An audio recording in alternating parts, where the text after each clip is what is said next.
ہم نے new York میں ایک جگہ مسجد بنانی تھی، تو ہمارے ساتھی تھے، وہ مجھے کہنے لگے کہ حضرت آپ واشنگٹن سے یہاں آ جائیں تو مسلمانوں کے لیے ایک مرکز بن جائے گا، پورے علاقے میں مسجد نہیں ہے۔ ہم نے کہا بہت اچھا، چنانچہ میں واشنگٹن سے اپنے بچوں کو لے کے نیو یارک آ گیا۔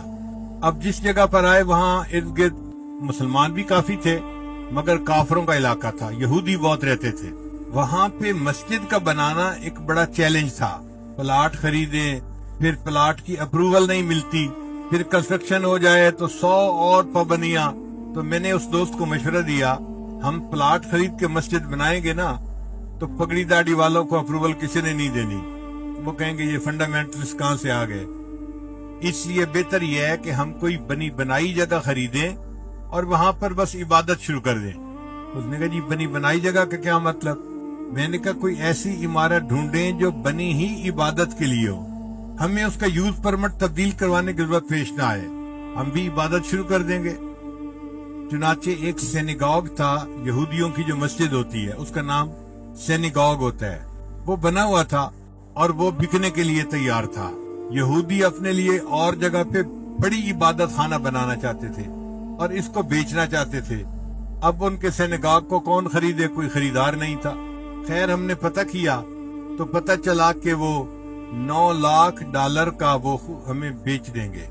تو میں نے ساتھی کو کہا کہ بھئی ہمیں یہ چیز ایسی نظر آتی ہے کہ ہم کوشش کریں تو اس کو خرید پائیں گے، بہت زیادہ قیمت بھی نہیں ہے، ڈویبل ہے، اس کے لیے کوشش کرو۔ اس نے کہا حضرت اس $9 لاکھ کا کیا کریں گے؟ میں نے کہا اللہ سے مانگے۔ کہنے لگا ظاہر میں بھی تو کچھ کرنا پڑے گا۔ میں نے کہا دیکھو بھائی، ظاہر میں جو یہ فنڈ ریزنگ ہے نا، یہ ہم نے تو کبھی کی نہیں، چندے کی اپیل ہم نے کبھی کی نہیں۔ الحمدللہ ہم نے اپنے بزرگوں سے یہی سیکھا ہے کہ اللہ سے مانگو، اللہ دے گا، تو بس ہم اب بھی اللہ ہی سے مانگیں گے، بندوں سے نہیں مانگیں گے۔ اس نے کہا حضرت اس کا کوئی طریقہ؟ میں نے کہا اس کا طریقہ یہ ہے کہ سب سے پہلے تو آپ کاروباری بندے ہیں، جتنے پیسے آپ دیں گے آپ لگائیں، اور میں آپ کو گارنٹی دیتا ہوں کہ آپ کو 10 گنا اللہ واپس لوٹائیں گے۔ وہ تو حیران ہی ہو گیا، کہتے اچھا 10 گنا مجھے دنیا میں مل جائے گا؟ میں نے کہا ہاں، آخرت میں تو بہت کچھ ملے گا، دنیا میں بھی 10 گنا آپ کو واپس مل جائیں گے۔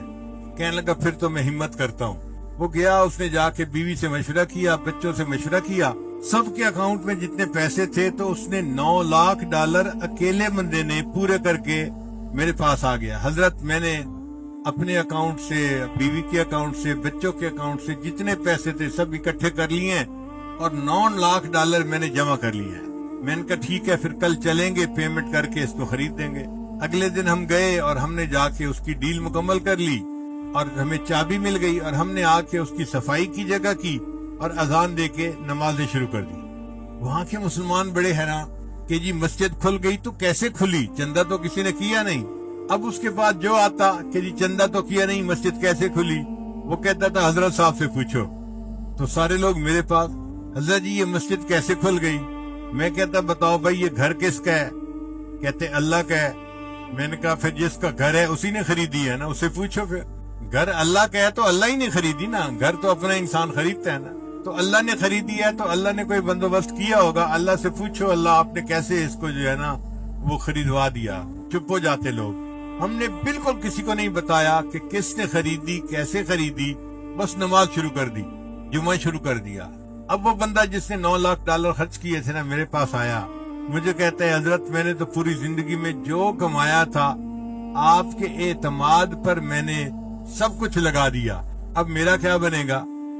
میں نے کہا آپ کو 10 گنا ملے گا، آپ نے تو نفع کا سودا کیا۔ حضرت آپ گارنٹی دیتے ہیں؟ میں نے کہا بھئی تحریر لکھو، میں ہاتھ اور پاؤں دونوں کے انگوٹھے لگا دوں گا۔ تو وہ مسکرا پڑا کہ اچھا آپ کو اتنا یقین ہے کہ مجھے ملے گا؟ میں نے کہا ہاں ملے گا۔ پھر اس کو میں نے مشورہ دیا کہ دیکھیں آپ کے 2 مکان ہیں، ایک میں آپ رہتے ہیں اور دوسرا آپ نے کرائے پہ دیا ہوا ہے۔ کہنے لگا ہاں۔ میں نے کہا وہ جو کرائے پہ دیا ہوا ہے نا اس کو آپ بیچ دیں، اور جو $5-6 لاکھ آپ کو ملے گا اس سے آپ کوئی اور مکان خریدیں اور پراپرٹی کا کام شروع کر دیں۔ اللہ کی شان دیکھیں جی کہ اس بندے نے پراپرٹی کا کام شروع کر دیا۔ ایک مکان میں اللہ نے پروفٹ دیا، پھر دوسرے میں دیا، پھر تیسرے میں دیا۔ 3 سال گزرنے کے بعد ایک دن فجر کی نماز کے لیے آیا، مجھے کہنے لگا حضرت آپ کی ذمہ داری پوری ہو گئی۔ میں نے پوچھا میری ذمہ داری کیسے پوری ہو گئی؟ کہنے لگا حضرت اس وقت میں $9 ملین کی پراپرٹی کا مالک ہوں، اللہ نے مجھے 10 گنا واپس پیسے لوٹا دیے ہیں۔ میں نے کہا الحمدللہ، میں نے صرف آپ سے نہیں اپنی زندگی میں درجنوں بندوں کو یہ بات سمجھائی اور انہوں نے اللہ سے سودا کیا اور اللہ نے ان کو 10 گنا کم از کم واپس دیا۔ اس سے زیادہ بھی مل سکتا ہے، لیکن چونکہ ہمارا یقین کمزور ہے ہم صرف 10 گنا تک ہی رہتے ہیں۔ اگر کوئی زیادہ یقین والا ہو تو وہ تو 70 گنا بھی لے سکتا ہے، 100 گنا بھی لے سکتا ہے واپس، بلکہ واللہ یضاعف لمن یشاء بغیر حساب، اللہ بغیر حساب اس کو واپس عطا فرما سکتا ہے۔ تو یقین کے ساتھ اللہ کے راستے میں خرچ کریں کہ یہ میرے پاس واپس آنا ہی آنا ہے۔ اتنا بڑا مجمع سامنے ہے، آپ حضرات اپنے دلوں میں جھانک کے بتائیں، کبھی آپ نے کوئی بندہ دیکھا جو مدارس اور مساجد پہ خرچ کرنے والا ہو اور بینکرپٹ ہو گیا ہو، اس کا کاروبار ٹھپ ہو گیا ہو، مسجدوں پہ خرچ کرنے کی وجہ سے یا مدرسوں پہ خرچ کرنے کی وجہ سے؟ 1 سے 2 فیکٹریاں تو ہوتی ہیں، دکانیں بھی 1 سے 2 ہو جاتی ہیں، کبھی کام ٹھپ نہیں ہوا جو اللہ کے راستے میں خرچ کرتا ہے۔ کیوں کہ اللہ نے قرآن میں فرما دیا وما انفقتم من شیء فهو یخلفہ، تم اللہ کے راستے میں جو خرچ کرو گے اللہ تمہیں اس کا بدلہ دے کر رہے گا۔